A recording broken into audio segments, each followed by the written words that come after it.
I'm Debbie Bing. And I'm Todd Smith. Today we'd like to talk to you a little bit about the notion of the social contract, and particularly how it exists in today's family enterprises. We all know traditions loom large in any family setting, right?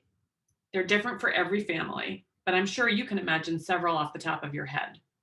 Dad sits at the head of the table. Everyone must attend the family reunion. Sundays are reserved for family time, and so on. For a family, the social contract is the written or often unwritten rules about how things get done. It's the accumulation across generations of innumerable actions, decisions, behaviors, and their consequences that come to define and dictate how the family operates.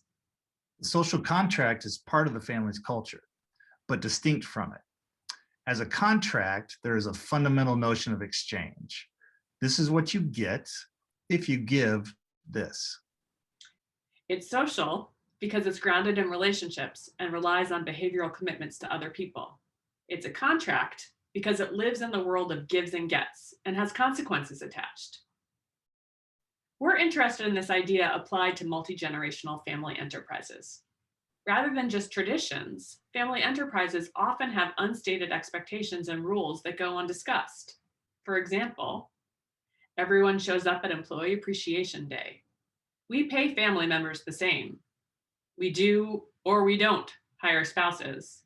We don't discuss that in public. And in return for living by these rules, you continue to benefit from what comes in return, whether that's an opportunity for involvement in the business, access to certain kinds of information, experiences, financial reward. So to orient us to the here and now, Todd and I wanted to explore an example of a family we worked with together that really illustrated how the social contract shows up in today's family enterprises. We'll refer to this example as the not worth strings attached case, or you might think of it as a case of no glue, an issue that sneaks up on families as they grow larger and more complex over time. In this case, the family challenge was pretty straightforward.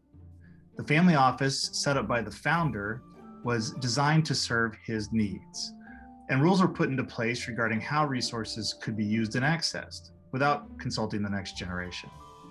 As the family grew and began to build their own wealth, their collective purpose grew thin.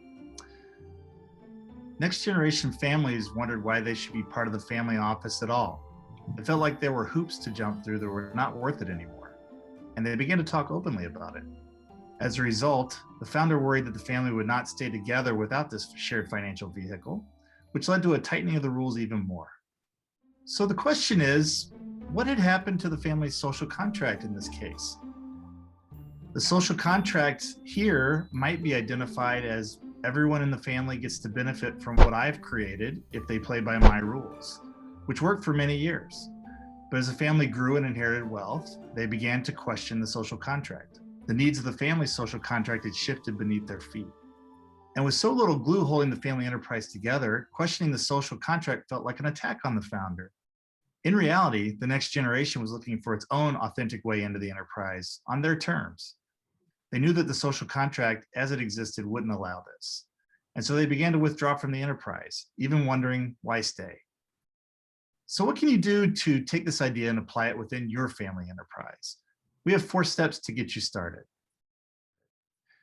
Remember, the social contract is part of the family's culture, but is distinct from it. So first you need to identify what the exchange implicitly built into it is. The social contract is not a document unto itself. It shows itself in many explicit ways through the enterprise, value statements, culture statements, perhaps even trust documents. But you won't find it out in the open, spelled out. You have to hunt for the implicit. Where are there disconnects between what's stated and what actually occurs? Where are the family's challenges with engagement? How do you know when something feels wrong, even though it's in the realm of reasonable behavior in most cases? Keep a sharp, non-judgmental eye out. The fabric of your family's social contract will start to become clear. Next, move the contract, the gives and gets, from being implicit to being explicit. Build or refresh a family value statement to enable a discussion about what's important and use it as a framework for testing biases. And when something feels uncomfortable, as a family ask, why are we doing it this way today? Has anything changed to make us reconsider? Recognize that the needs will change with future generations and be prepared to adjust and evolve your contract as needed. Sometimes just naming the idea makes it discussable. As the social contract becomes more explicit, more real within your family, the next step is to integrate it into your family governance structures. Review all documentation, your family constitution, your family council charter, etc., and make sure the language doesn't conflict with the agreed to norms in your new social contract. Next, align decision-making processes with the expectations in your social contract. Really ask yourselves, who needs to be at the table? And build in a normalized way to discuss new pieces of your social contract. They will continue to emerge. Finally, any thoughtful approach is worth reassessing. Test your family's social contract over time. Keep the social contract as part of ongoing discussions within the family. Question actions and behaviors that may feel outside the contract. Tie the concept into your decision-making processes. Does the why still make sense? What's changed that we should reconsider? If traditions and norms loom large in family settings, they can also be the source of great joy and pride.